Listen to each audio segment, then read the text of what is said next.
If you think it's weird for the concept vehicle breakdown to trigger the sentiment, love Africa, well, I've got something to say to you.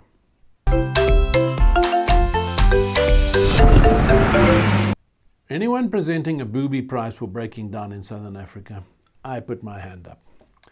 During decades of affection for aged exotic cars that I could seldom properly maintain, I've broken down in city and on platteland, on highway and on gravel, in desert and in forest, in crowds and in solitude, at all hours of day and night in every province and all the neighbors. I have known the moment of, uh-oh, here we go again, vehicle on strike. So far, undiluted track record, that moment has led to a following moment that says, aha, another adventure. Every time, so far, a broken car has meant an enhanced relationship with my world. Usually that's in the shape of people with whom I share little in the way of culture, convention or custom. The memories fill a rich lobe in my head. The time near Hammanskraal that 6 guys in a 1960s Austin did contortions to convey a 7th contortionist to Warmbath. The time near Oorigstad that a family put us up and we stayed through the next day for fun. The time near Stegi that the locals pulled us physically out of a mudslide. The time in Thohoyandou that I wound up as guest at a wedding feast.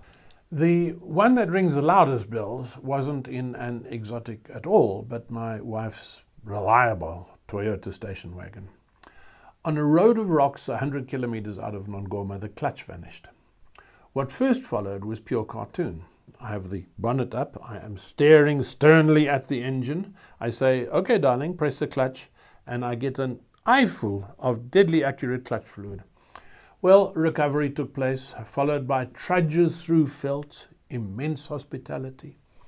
Our preteen kids and their local contemporaries lapping up hide and seek in a scrapyard in the bush, while a magic maker named Thomas Klaas, as Zulu as anyone, performs miracles. He cannibalizes 3 short clutch cables from other diverse vehicles into one long Toyota cable. He reckons you should make it to Vryheid, possibly even Johannesburg. When that car left us 12 years later, it was still running on Thomas's clutch, which wasn't plain procrastination on my part. I loved that cable and Thomas and that day, and sharing a country with all who'd intersected with us in our unscheduled stationary afternoon. So breakdowns in my mind have earned the meaning of friendly faces and trust and love, together with can-do, people embracing a problem and fixing it with whatever tools there are. Times have changed in certain ways. No more aged exotics. I drive a card-carrying little grey man car that is aged all right, but has been Mr. Reliability. Until Tuesday at OR Tambo. After dropping loved ones at departures, I'm pulling back into Terminals Road. Commotion happens. The network of porters and security guys and taxi drivers are shouting, gesturing, pointing at my grill. What's up? Is the bonnet open? No, I'm flooding the tarmac. Never yet have so many volunteers moved in so fast. One guy converts his penknife to a screwdriver. One puts a stone in my wheel wrench to make a spanner. One rounds up bottles, one collects water. Much interaction in Zulu alternates with amiable moments of humouring the owner, whose job is to stay basically out of the way. In 15 minutes there are whoops and cheers and farewell waves as I take the road, feeling as warm to my homemade radiator fitting as I did to Thomas's clutch. That's one more chapter in a long story that becomes constantly more convincing to me.